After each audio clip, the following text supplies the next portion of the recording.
leader, Robert Mugabe, has rejected international calls for the postponement of Friday's presidential election.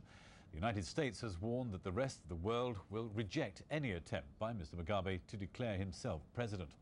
And in South Africa, the governing party, the ANC, has accused the Zimbabwean government of riding roughshod over hard-won democratic rights. Our Africa correspondent, Ola Guerin, has been following all of the developments from Johannesburg. Our people, our people. Increasingly isolated, but defiant as ever, Robert Mugabe had a message for his critics today. Mind your own business. Those who will want to recognize us on the basis of objectivity will do so. Those who don't want, keep your judgment to yourselves.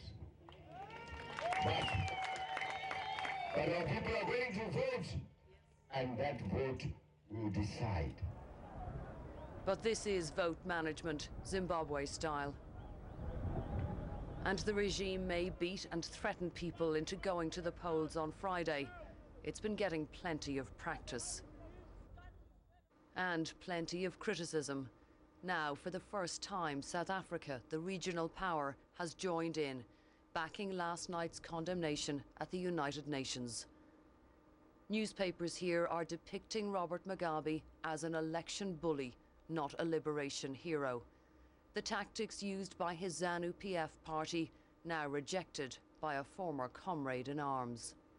Much as we were together with ZANU-PF for many years, but certainly we cannot agree with what ZANU-PF is doing at this point in time. I think it has gone out of hand, out of control. But in the face of all this, Robert Mugabe seems to have set his sights on keeping power, whatever the damage to his reputation. This was his last inauguration as president. African leaders standing by his side. If he swears himself in again, the guest list may be much shorter, but he'll still be in charge. And tonight it's unclear if there's any way to stop him stealing victory. There are emergency diplomatic moves being made in this region. Tomorrow, key southern African leaders will meet in Swaziland. But time's running out, and with just days to go to Friday's vote, it seems Robert Mugabe has the upper hand. Orla Guerin, BBC News, Johannesburg. Waiting to talk to us now is Brook Hailu Beshah. He's served as the Deputy Ambassador of Ethiopia to the United States and is currently at George Washington University in Washington, from where he joins us now. Welcome to BBC News. In terms of South Africa and the ANC, first of all, do you think the ANC should have come out well before now to condemn Mr. Mugabe?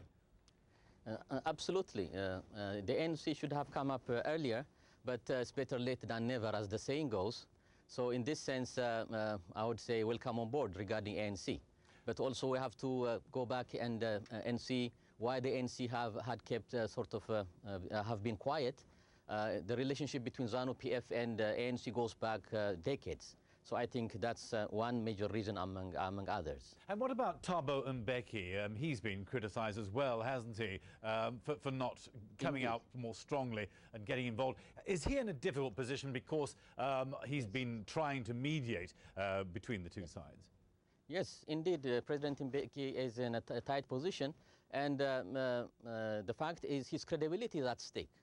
I mean, you can cover, you can give support to your old comrade in arms, another big brother, so to speak, of the 60s, 70s, and 80s, but you can't hold on to him when he passes the line between doing right and wrong. He should tell him straight that is wrong. So he should he should have refrained from supporting him. But anyhow, now the ANC, it seems, the South African government, the regional power hub of the region, had taken a stand, and that's remarkable. That's a good step forward, and I think they could pull their strings and bring some kind of constructive and concrete solutions. So you think then there is still room, still time, in fact, for reconciliation at this stage, even though Mr. Mugabe is digging his heels in and saying that he is going to go ahead with the elections on Friday and therefore will take power? Indeed, there is room for negotiation and to bring the two sides together. As you might recall, in December 2007, an attempt was made to mediate the two. They had made formally and informally in South Africa, but the negotiation had failed, and then the March 2008 election had taken place. Now, it takes two to tango to make peace, and I think the ball is now in the court of President Mugabe and not the MDC. They have tried their best, and the level of violence, the scale, the scope of violence, and intimidation and terror had increased. And with such situation this coming Friday, I would say there would be no fair and fair election with this situation. But the SADC, SADC, when they meet tomorrow in Swaziland, they could also pull some strings, and also the African Union and also the UN Security Council, at least to bring some sense to President Robert Mugabe, who is oblivion or who lives in some kind of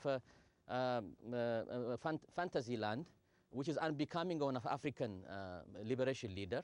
He's tarnishing his name. He could have written his name in gold, but that was not possible. And the success and failure of Zambia is also the success of and failure of all African people who are aspiring to have democracy, rule of law, good governance, and fair and free elections. So the stake, that's how I see the situation now. Brook Hailu Beshah, many thanks indeed for your thoughts and being with us.